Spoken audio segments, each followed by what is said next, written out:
just when college football had almost made it through an entire season without stooping to the disrespectful level of their professional counterparts in the NFL. One of the star players for Alabama ran onto the field shouting FCK Trump to the president who was there to watch him play. It's an honor to have the commander-in-chief there to watch and congratulate the winner, but for Bo Scarbrough, he took it as an opportunity to prove himself as a loser.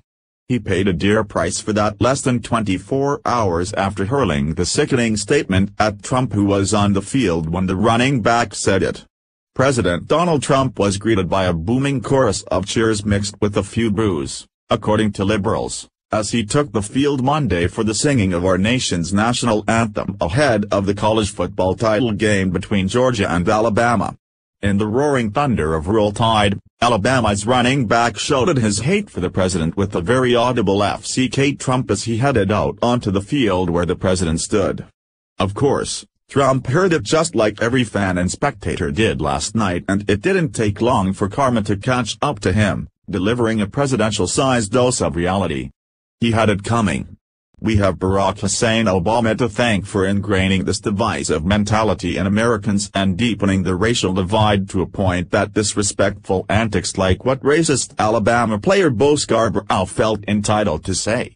Jeff Rainforth broke the story for Freedom Daily Monday night, moments after nasty words flew out of the RB's mouth.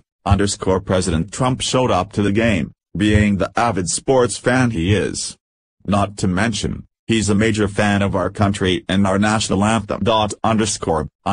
Trump proudly walked onto the field with members of our armed forces to solemnly observe the singing of the Star-Spangled Banner. Not everyone was proud of our country and their anthem, though. While the entire stadium was grateful that President Trump showed up despite his busy schedule, one Alabama player wasn't, and he, surely inspired by Obama's racist dividing of our country, let Trump know how he really felt about him and all that he's done for us. As Alabama's team was walking onto the field via the stadium tunnel, running back Bo Scarbrough let his racist ignorance shine through. In what should have been a moment that all Americans could enjoy as the top two college football teams entered into battle for the national championship, Scarbrough decided to ruin it for all of us with a Copernic moment. He literally told Trump to F_CK_off.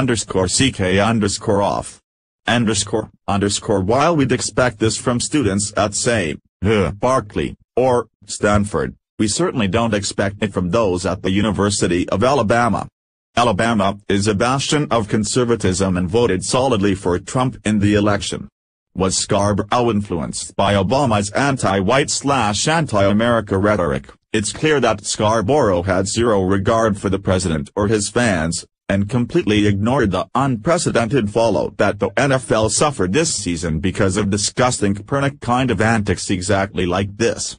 Just the same as his Pro Bowler counterparts found out, Scarborough quickly learned the same lesson after pissing off some of the most loyal Alabama fans who bleed red and respond with Roll Tide to everything, except for this player's sentiment. As soon as the story hit the internet, it didn't matter that Alabama had won the big game, their player was a loser and he's suffered the consequences for what he said.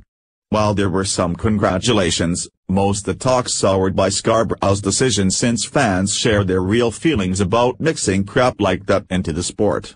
The comments section on seemingly every post about the win were riddled with disappointed fans who felt that what the RB did was in extremely poor taste. In a backhanded way meant Trump got revenge on Scarborough for saying that since more people showed support for the president than they did for the player of the victorious team. When this team visits the president, he should not be allowed to go to visit the president.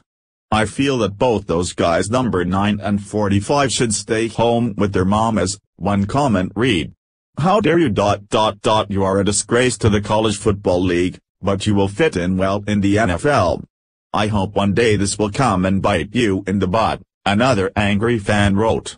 "It's players like him that cause all the racial problems in our country. A disgrace to Dr. King's dream," another comment read.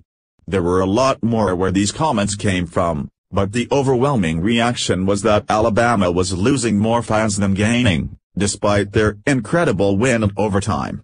Scarbrough didn't just ruin it for himself, he took the glory of the win away from the rest of the team who work hard and are respectful and appreciated the president being there to support them.